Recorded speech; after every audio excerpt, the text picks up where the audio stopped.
What's up, guys? How are you all? I hope you're super excited for this series where we are going to complete NCERT reading of class 11 and 12 biology as well as chemistry.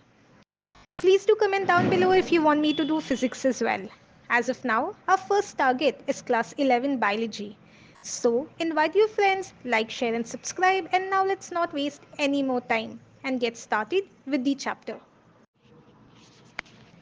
Biological classification. Since the dawn of civilization, there have been many attempts to classify living organisms. It was done instinctively, not using criteria that were scientific, but born out of a need to use organisms for our own use, for food, shelter, and clothing. Aristotle was the earliest to attempt a more scientific basis for classification. He used simple morphological characters to classify plants into trees, shrubs, and herbs. He also divided animals into two groups, those which had red blood and those that did not. In Linnaeus's time, a two-kingdom system of classification with Plantae and Animalia kingdoms was developed that included all plants and animals respectively. The system did not distinguish between the eukaryotes and prokaryotes, unicellular and multicellular organisms, and photosynthetic green algae and non-photosynthetic fungi organisms. Classification of organisms into plants and animals was easily done and was easy to understand, but a large number of organisms did not fall into either category. Hence, the two kingdom classification used for a long time was found inadequate. Besides gross morphology, a need was also felt for including other characteristics like cell structure, nature of wall, mode of nutrition, habitat, methods of reproduction, evolutionary relationships, etc. Classification systems for the living organisms have hence undergone several changes over the time. Though plant and animal kingdoms have been a constant under all different systems, the understanding of what groups or organisms be included under these kingdoms have been changing. The number and nature of other kingdoms have also been understood differently by different scientists over the time. R.H. Whittaker, 1969, proposed a five-kingdom classification. The kingdoms defined by him were named Monera, Protista, Fungi, Plantae, and Animalia. The main criteria for classification used by him include cell structure, body organization, mode of nutrition, reproduction, and phylogenetic relationships. Table 2.1 gives a comparative account of different characteristics of the five kingdoms. Table 2.1 Characteristics of the five kingdoms. Character cell type. Monera prokaryotic, Protista eukaryotic, Fungi eukaryotic, Plantae eukaryotic, Animalia eukaryotic. Character cell wall. Monera non-cellulosic, polysaccharide plus amino acid, Protista present in some, fungi present with chitin, Plantae present cellulose, Animalia absent. Character nuclear membrane. Monera absent, Protista present, fungi present, Plantae present, Animalia present. Character body organization. Monera cellular, Protista cellular, fungi multicellular or loose tissue, Plantae tissue or organ, Animalia tissue or organ system. Character mode of nutrition. Monera autotrophic, chemosynthetic and photosynthetic, and heterotrophic, saprophytic or parasitic. Protista autotrophic, photosynthetic and heterotrophic. Fungi heterotrophic, saprophytic or parasitic. Plantae autotrophic, photosynthetic. Animalia heterotrophic, holozoic or saprophytic, etc. The three-domain system has also been proposed that divides the kingdom Monera into two domains, leaving the remaining eukaryotic kingdoms in the third domain and thereby a six-kingdom classification.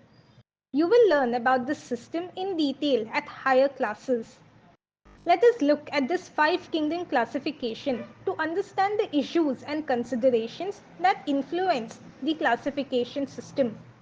Earlier classification systems included bacteria, blue-green algae, fungi, mosses, ferns, gymnosperms, and the angiosperms under plants. The character that unified this whole kingdom was that all the organisms included had a cell wall in their cells. This placed together groups which widely differed in other characteristics. It brought together the prokaryotic bacteria and the blue-green algae, cyanobacteria, with other groups that were eukaryotic. It also grouped together the unicellular organisms and the multicellular ones. Say, for example, Chlamydomonas and Spirogyra were placed together under algae.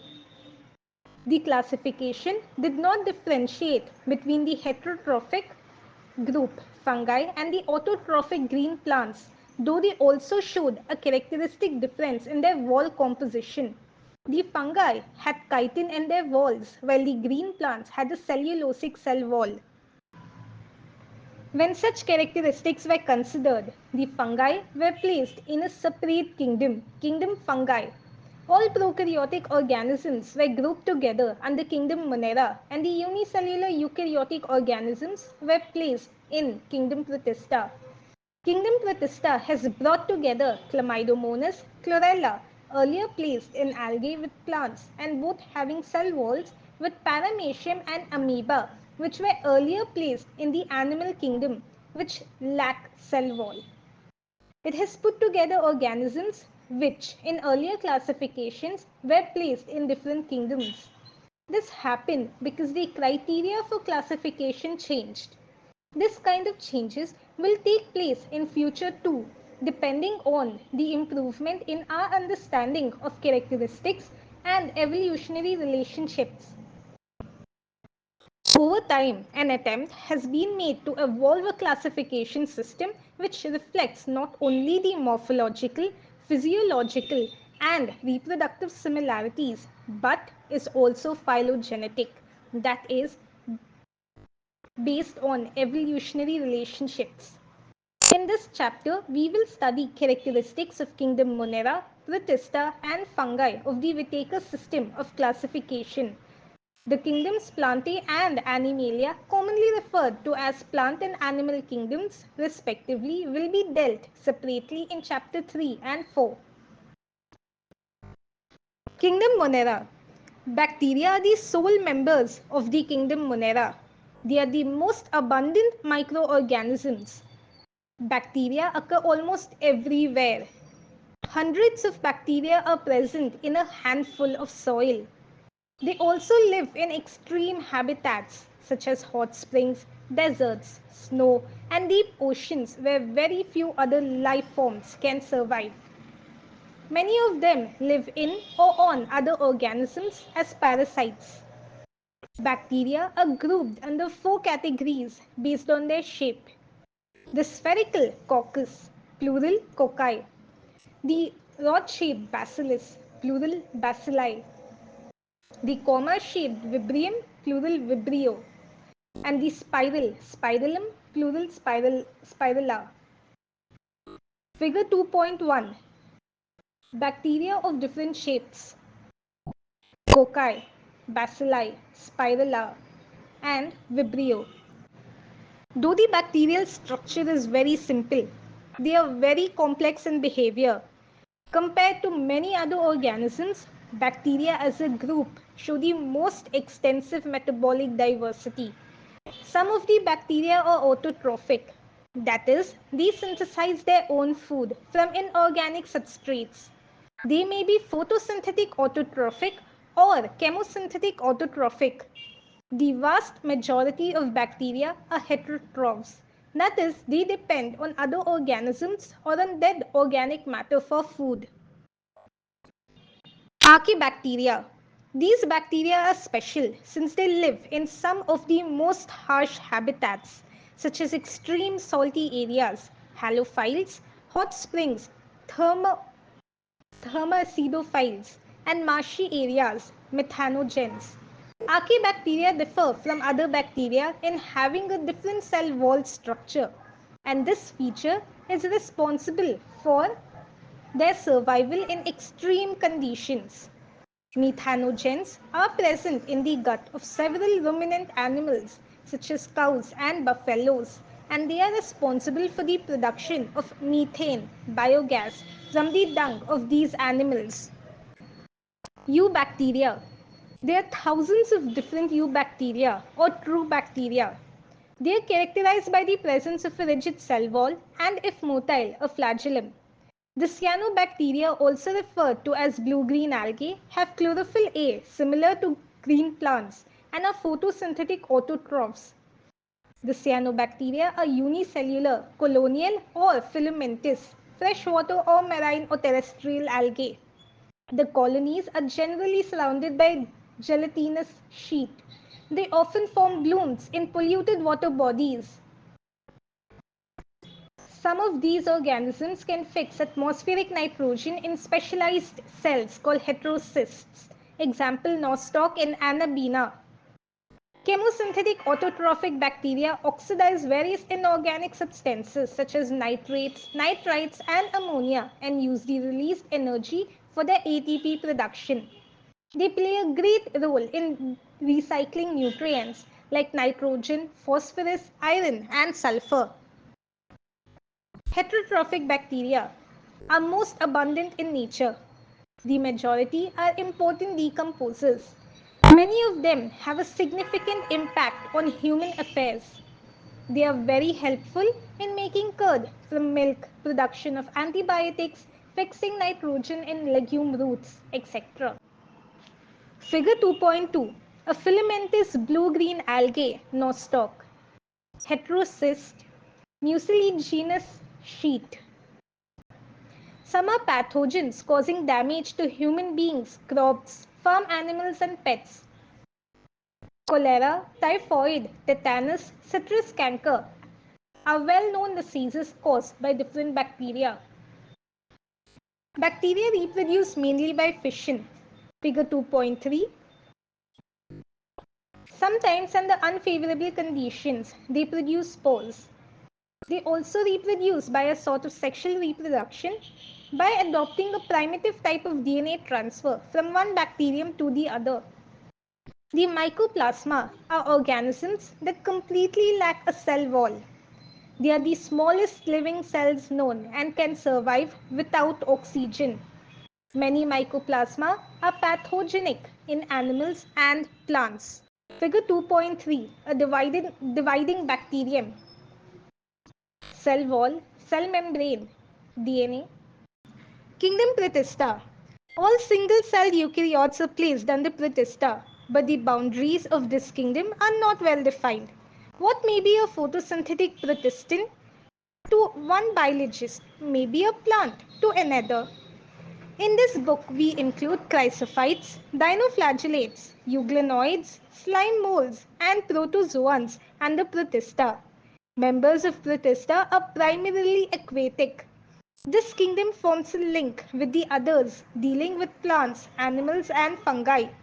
Being eukaryotes, the protistine cell body contains a well-defined nucleus and other membrane-bound organelles. Some have flagella or cilia. Protists reproduce asexually and sexually by a process involving cell fusion and zygote formation. Chrysophytes. This group includes diatoms and golden algae, desmids. They are found in fresh water as well as in marine environments. They are microscopic and float passively in water currents. Plankton. Most of them are photosynthetic. In diatoms, the cell walls form two thin overlapping shells which fit together as in a soap box. The walls are embedded with silica and thus the walls are indestructible. Thus, diatoms have left behind large amount of cell wall deposits in their habitat. This accumulation over billions of years is referred to as diatomaceous earth. Being gritty, this soil is used in polishing, filtration of oils, and syrups. Diatoms are the chief producers in the oceans. Dinoflagellates. These organisms are mostly marine and photosynthetic. They appear yellow, green, brown, blue, or red, depending on the main pigments present in their cells.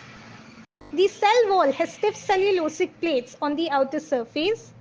Most of them have two flagella. One lies longitudinally and the other transversely in a furrow between the wall plates.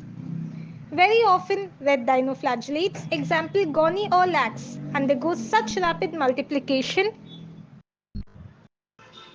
that they make the sea appear red, red tides. Toxins released by such large numbers may even kill other marine animals such as fishes. Euglenoids. Majority of them are freshwater organisms found in stagnant water. Instead of a cell wall, they have a protein-rich layer called pellicle, which makes their body flexible. They have two flagella, a short and a long one. Though they are photosynthetic in the presence of sunlight, when deprived of sunlight, they behave like heterotrophs by predating on other smaller organisms. Interestingly, the pigments of euglenoids are identical to those present in higher plants. Example, euglena. Figure 2.4b. Slime molds. Slime molds are saprophytic protists. The body moves along decaying twigs and leaves engulfing organic material. Under suitable conditions, they form an aggregation called plasmodium, which may grow and spread over several feet. During unfavorable conditions, the plasmodium differentiates and forms fruiting bodies bearing spores at their tips. These spores possess true walls. They are extremely resistant and survive for many years, even under adverse conditions. These spores are dispersed by air currents. Figure 2.4. A. Dinoflagellates. B.